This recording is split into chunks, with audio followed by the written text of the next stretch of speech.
Welcome to WTF Wednesday. Guys, I'm sorry I was out last Wednesday, so I didn't get to record WTF Wednesday because I was a little bit on the sick and shut in list, a little under the weather, all of that good stuff. So, anyway, I'm back and we have an exciting topic to cover today. We are going to be talking about trust accounts and why trust accounts can't always be trusted. So let's get into this segment today. This is going to be a good one. So sit back, grab your tea or whatever your beverage of choice is, and let's talk about these trust accounts. So, all right. Now, this segment is about where truth, finances, and the fine print collide. Okay.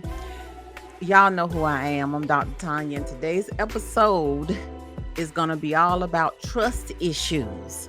Trust issues. When your trust account becomes state property. Yeah, you heard me correctly. We're talking about something most people assume is airtight. And by that, I mean trust accounts, right? So, and how even under the radar, they can end up as unclaimed property in the eyes of the state. Y'all ready? Because this one's going to sting just a little bit, especially if you're one of those individuals who always talking about trust accounts. All right, going to give your money to the state. But anyway, let's get into this key point number one. What is a trust account anyway, right? So let's start with some of the basics. A trust account is typically set up to manage and distribute assets for someone's benefit.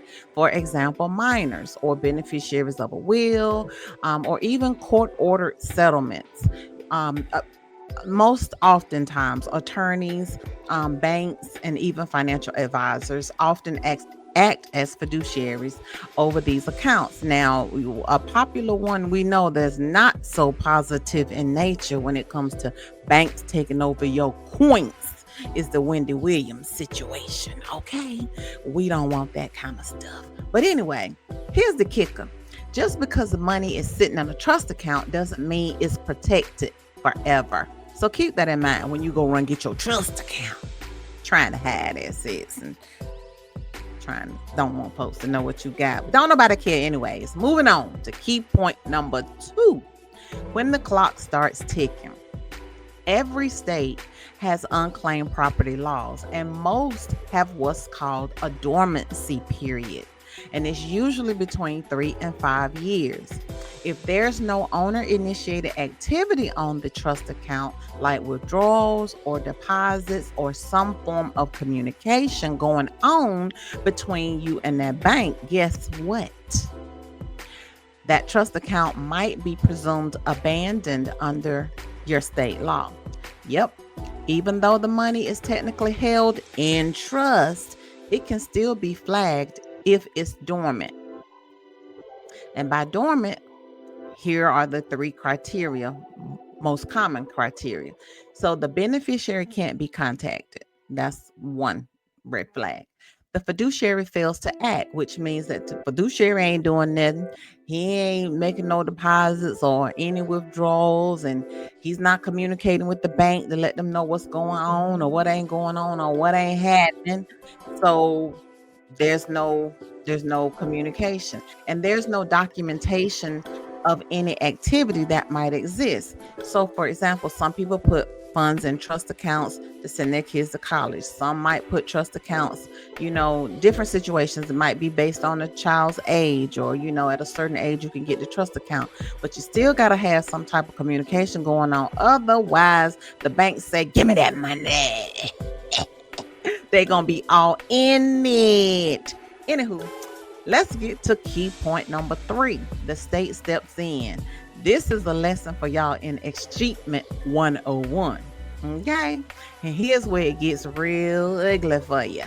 If the trust account is deemed unclaimed, the funds must be turned over to the state through a process called escheatment. When I used to be an auditor back in my way back in my day, yeah, we used to get them escheat funds real good up off you. The trustee may have to file reports with the state's unclaimed property office, and once transferred, it's up to the rightful owner or the heirs to come claim it. And no, The state doesn't call you and say, hey, we about to take your trust fund money. They just do it like Nike. They just do it. Now your money gone. Key point number 4, real talk, how this happens. So let's get into some real world like WTF scenarios, because this stuff actually happens. So grandma sets up a trust fund for little Livia and passes away. The trustee moves, loses contact, and never tells little Livia. 10 years later, Livy finds out her missing money is now with the state treasurer's office.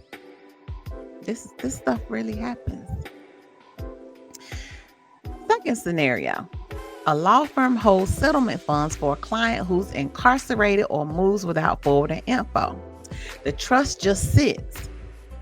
So boom, it becomes unclaimed property. If it goes past that dormancy period, sorry for ya. Scenario number 3.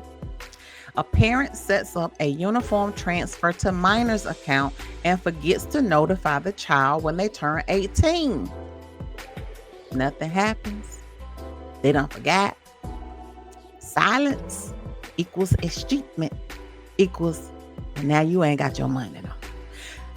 So the point is lack of follow-up or documentation triggers state involvement. Key point number 5, what you should do. All right, here's what you need to do to avoid this nonsense. I'm going to check them off for you. Check them off. Maintain current contact information for all beneficiaries. Next, document all activity and communications. You should also reach out annually to confirm status and intent as it relates to the trust account. So if you set up a trust account for little Billy Bob over here to go to college, and he going over up here to UGA in Athens, and he unfinished his 4-year degree, and you still got money sitting in that trust fund. Okay, if little Billy Bob decide he's not going to go to grad school, you need to figure out what you're going to do with that money, or at a minimum, you need to reach out to the bank or the institution and say, hey, he graduated. Leave this money here in case he decides to go off to grad school, or if I find or designate another purpose for it. But at a minimum, you are communicating, so you are letting the bank know, hey, I know I got this money over here y'all holding for me, but this is mine's, and no, you can't have it. Also, you need to review your state dormancy laws, because the state dormancy laws vary by state. All states are different. Some may be similar, but remember, states set their own laws and requirements and stuff like that. So review yours wherever you are, wherever that trust account is. Make sure you know what the dormancy laws are and the dormancy period. Also, report and remit dormant trust funds if required to stay compliant. Okay, so now listen, I'm just gonna give you the skinny of it. All right, first and foremost,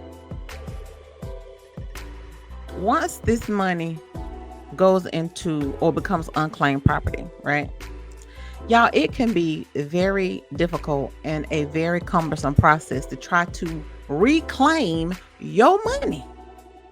Now, the state ain't gonna be in no tissy fit and no hurry to get you your money back. So you're gonna have to remain diligent. You're gonna have to make sure that you complete all the required paperwork, which may in some states include you having to provide the state with a copy of your birth certificate, driver's license, whatever that state requires.